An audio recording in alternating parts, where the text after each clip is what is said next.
Hey everybody, this is Latoya.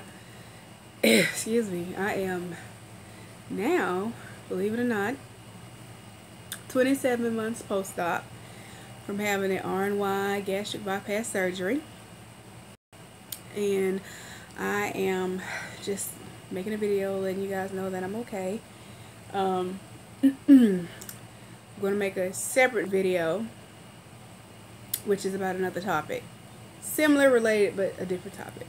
So, I hope everyone's doing well. I've been doing okay, as you can tell. Still around, still kicking.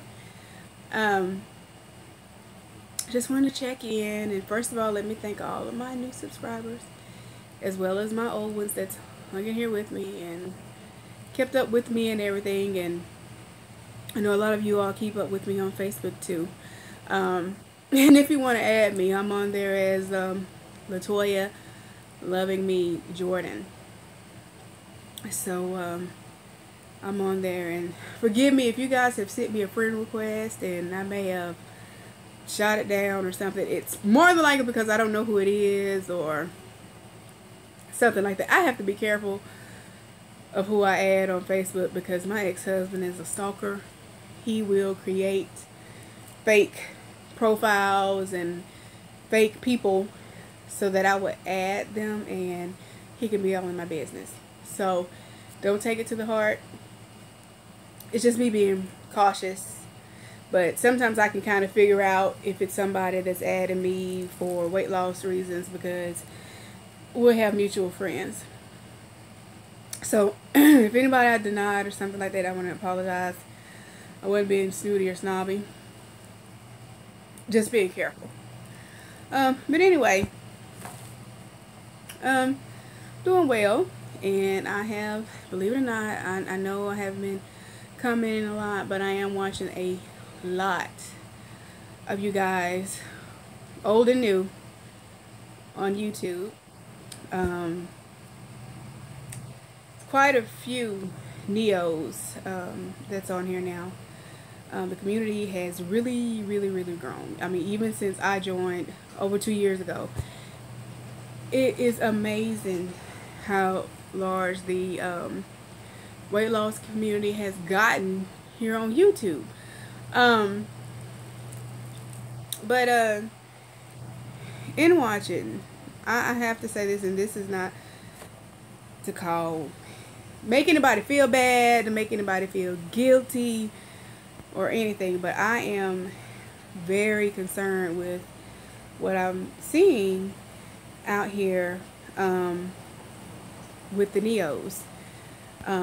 Like I said, I know I'm 27 months post-op, but I don't think time has gone by that significant that things have changed that much when it comes to pre-surgery dieting and post-surgery care and dieting. The reason why I'm so concerned is, you know, on my last video, I kind of got on the soapbox saying, you know, a lot of the newbies tend to follow each other, and I get that because you feel like, hey, we want the same goal, we're getting ready to go through the same thing. I want to see how you come out on your end, and you know, you watch me on my end when I go through.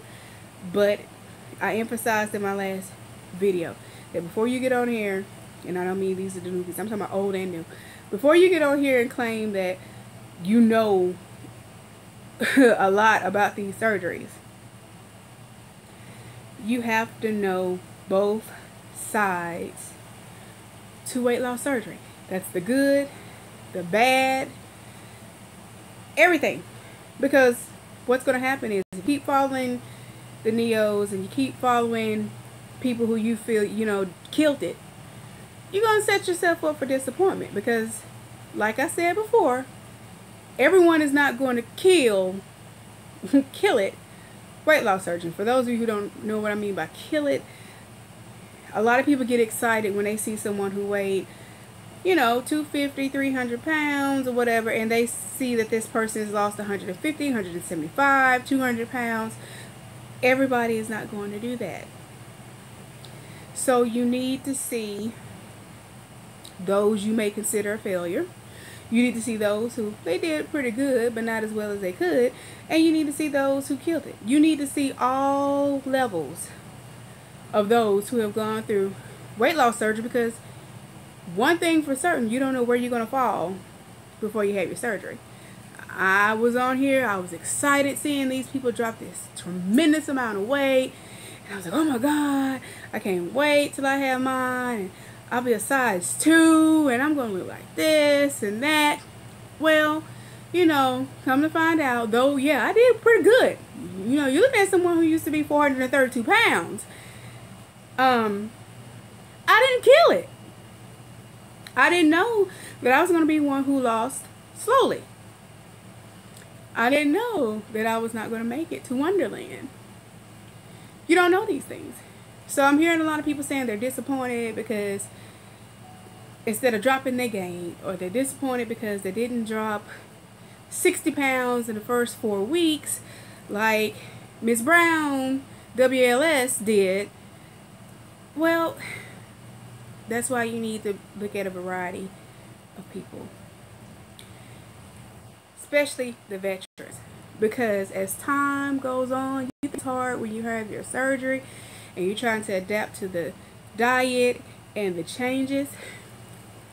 Let me tell you, loves, wait till you start getting a year post-op when you notice that you can eat a little bit more than you could before, or that you can tolerate a little bit more sugar than you could before, or you can tolerate eating those fried foods like you could before. And then as you go on to a year and a half, 2 years, you are going to need people like myself. There's another lady, Shantae, Lord, I can't remember her last name. I want to say O'Donnell. But she lost her weight and went up plus some. And she will tell you this. Just like I can sit here and list everything that I done wrong that probably kept me from reaching Wonderland. I don't know. But I'm hearing new surgery patients, be it 1 week up to 4 or 5 months. I'm hearing these things that they're doing and they apologize for. But then in the same breath, it's, I don't know why I'm not losing. I don't know why I'm gaining. I don't know, whatever it may be. If you go back and watch some of us who said, hey, we didn't hit where we thought we were going to be, I'm sure you can probably pick up on a lot of things that could be a factor. And I'm saying this because I want everybody to be successful. I'm not one of these out here who didn't go through anything. I went through these things. For example, I'm hearing people eating foods in 2 weeks. I mean, they are eating actual chunks of foods. Now, what I did was, my understanding, you can go back and watch my videos. That first 5 days was supposed to be clear liquids. I could do a vanilla shake because it didn't have any color to it. You could dilute white grape juice, apple juice with water. You can have clear broth. The next week was pureed. Hear me now. Pureed, not chunks of food, solid foods. Pureed. Where I ate, gross as it may be, potted meat, potatoes, real fine oatmeal, you know, things like that. But in that same breath, I knew that I snuck 3 or 4 potato chips. I ate them. And I said that I ate them. And I want to say that was within the first 4 or 5 days.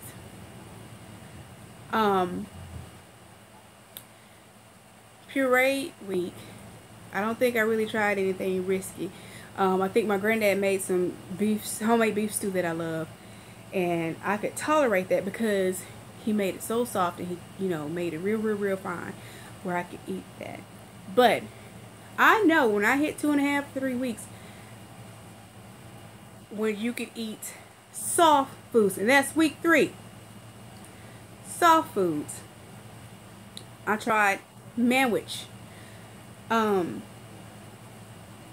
Things that were not as mushy as the puree, but soft things. But at the same time, I also tried to eat a fried bologna sandwich during that week. When I got a little further along, maybe 3.5 weeks to 4 weeks, I went and visited an old friend of mine who I used to date, and this is when my husband and I were separated. Because he didn't want me to have the surgery, and I was actually in the process of trying to see if I wanted to divorce him then. But I went to go see an old friend, and he worked third shift. I would actually cook meals and had my separate stuff because I'm still supposed to be on soft foods. Okay? I remember sneaking trying to eat the fajitas that I made for him, or the peppered steak and rice that I tried. These things that we sneak and do, and I'm saying this because I'm hearing this a lot. Let's be real. Keep it real. Those things set you up for failure. It's hard. It's not easy. I've been there. So those of you who are married and got children at home, or you just got children at home, I know it's hard to drink the liquids, or to stay on the puree, or to stay on the soft foods when you're fixing meals for your family. But if you know in your heart and in your mind, okay, I snuck and ate a quarter of a fajita and I should not have. I snuck and ate some turkey and dressing that I made for a family meal and I should not have. These things set us up to not reach goal, to gain, because you have to also watch sodium. A lot of these foods have sodium in it, or preservatives. You retain water. Now, like I say, some of you, like me, I gained fluid because that's what we do. Our bodies are healing. We got a lot of fluid in our body because the body is trying to repair itself. But what I'm saying is, I say, hey, I slipped up and bit into my homegirl's cheeseburger. And then a few days later, next week you come back and say, well, you know, I slipped up and ate about a half cup of ice cream, but I don't know where I'm gaining. Not gonna work. There are things that we do to set ourselves up. As time went on, I found myself getting back on the sodas. My sister started out by telling me, when you want to burp, sip a soda. That set me up because I'm a Coke Zero freak. Back then, I got my ass right back on sodas. When you find stuff that you find out you can still tolerate, old habits die hard. You're going to sneak and eat it. You're going to eat it. And then you're going to say, damn, only ate a little bit. Why am I gaining? Or why I'm not dropping 10 pounds a week? Or I'm saying this because I don't want anybody else to sabotage themselves. Keep it real. Try your best to go by the diet that your surgeon and your nutritionist gives you. This is going to help you in the long run. And then some of you want things to happen too fast. Yes, you had surgery 2 months ago, 4 weeks ago, 2 weeks ago. Everybody's not going to drop 50 pounds in 3 weeks. And who would want to?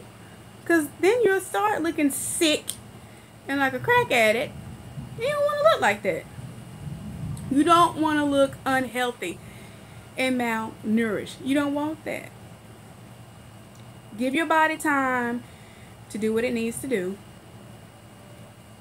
Give your body time to heal and regulate itself, because basically we're forcing our bodies to do something it's not used to doing. It's not used to doing the things that we're making our bodies do when we have these surgeries.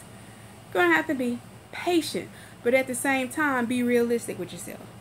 So I'm saying this, that's why it's so important to stick with the veterans. I remember Takesha Positive was talking about this. Are the veterans valid in the community? Yes, we are.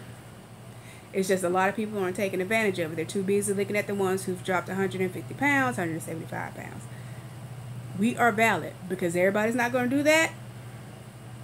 And we have a lot of information that's going to help you. You can go, hey, I don't need to do that. This is why she was like this. So I don't consider myself a failure because I went from, like I said, 432 pounds, size 36. I got all the way down to 14, 16, 18s. I didn't reach Wonderland, but coming from 432 and my lowest was 249 or 246, that was pretty damn good. So watch how you judge success. You're going to have to make your own. This is your journey. It's not my journey. It's not Miss Brown WLS journey. It's not Mr. Brown and Cora WLS journey. This is your journey. You're going to have to write your own journey. You're going to have to take your own path. You're going to have to experience your own ups and downs. Keep that in mind. This is your journey. Don't base it on what you thought was going to happen or what you see somebody else doing. This is your personal journey. So, on that note, for this video, that's just to give you something to think about. And I'm only saying this because I love you guys and I want you guys to be successful. I don't want you to repeat my mistakes or anybody else's mistake. I want you to be successful. So, till next time, talk to you later. Bye.